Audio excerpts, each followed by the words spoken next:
네, 투데이 뉴스판으로 넘어가 보겠습니다. 6가지의 기사가 준비되어 있는데요. 첫 번째 기사는 미국과 일본의 무역 합의와 관련된 내용 체크해 보도록 하겠고요. 중앙계약시장 ESS 입찰 결과에 대해서 살펴보겠습니다. 그리고 세법 개정안에 대한 이야기죠. 분리과세에 대해서는 당근을 주고 거래세와 대주주 양도세는 원상복구하겠다라는 내용 체크해 보시고 BOJ 관련된 이슈 그리고 어제 실적을 발표한 2가지 종목입니다. 삼성바이오로직스, LG이노텍 내용까지 체크해 보도록 하겠습니다. 정식 캐스터. 목요일 모닝뉴스입니다. 오늘 아침 가장 중요한 6가지 뉴스들 함께 체크해 보겠습니다. 먼저 헤드라인입니다. 미국과 일본이 자동차 관세 인하에 합의하자 시장이 환호했습니다. 중앙계약시장 ESS 입찰 결과가 발표됐습니다. 정부가 세제 개편안을 다음 주 발표합니다. BOJ가 무역 불확실성을 경고하면서 금리 추가 인상 의지를 재확인했습니다. 삼성바이오로직스가 창립 처음으로 상반기 매출 2조 원을 달성했습니다.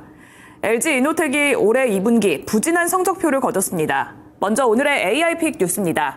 로이터 보도에 따르면 트럼프 미국 대통령이 일본과 자동차 관세 인하에 합의하면서 금융시장에 활력이 불어넣어졌습니다.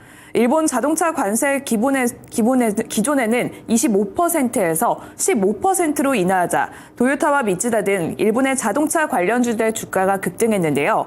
유럽과 한국에서도 자동차 업계에 기대감이 확산했습니다. 글로벌 증시에도 호재로 작용할 것이라고 외신은 보도했습니다. 다음 뉴스 만나보겠습니다.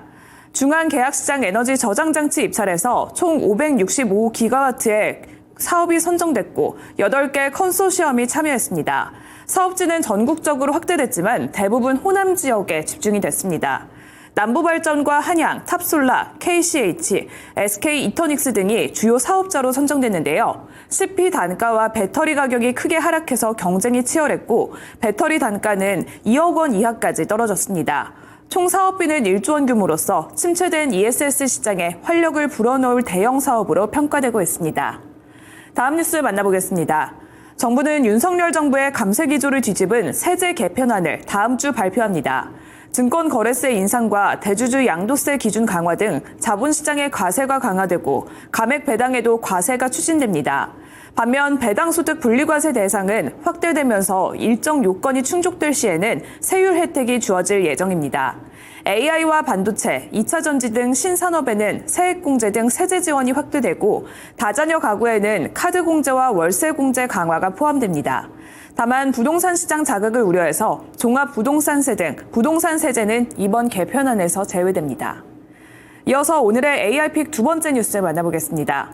BOJ가 무역의 불확실성을 경고하면서 금리의 추가 인상 의지를 재확인했습니다. BOJ 우치다 부총리는 글로벌 무역 정책의 불확실성은 일본 경제와 물가에 하방 리스크로 작용하지만 2% 인플레이션 목표 달성을 위해서 금리의 추가 인상 경로를 유지할 것이라고 밝혔습니다. 수요 둔화 속에서도 금리 인상 경로를 유지하면서 7월 말 회의에 주목하고 있다고 보도했습니다. 다섯 번째 뉴스입니다. 불안정한 대내외 상황 속에서도 삼성바이오로직스는 창립 이래 처음으로 상반기 매출이 2조 원을 돌파했습니다. 삼성바이오로직스는 올 2분기 매출이 2조 5,882억 원, 영업이익은 9,623억 원을 기록했습니다. CDMO 시장에서 압도적인 생산 능력과 수주 경쟁력, 그리고 높은 고객의 만족도를 기반으로 상반기 호실적을 기록했다고 밝혔는데요. 연간 매출 성장 전망치도 25%에서 30%로 상향 조정했습니다. 최근 주가 흐름 함께 살펴보시죠. 2분기 호실적에 대한 기대감 속에서 목표가 130만 원이 제시되기도 했던 삼성바이오로직스인데요. 하지만 최근의 주가 흐름은 6월 내내 박스권 흐름을 보여왔습니다. 최근 들어서 조금씩 반등 흐름을 보이며 전일 종가는 106만 4천 원에 형성을 했는데요. 앞으로의 주가 랠리까지 하반기 기대해 보셔도 좋을 것 같습니다.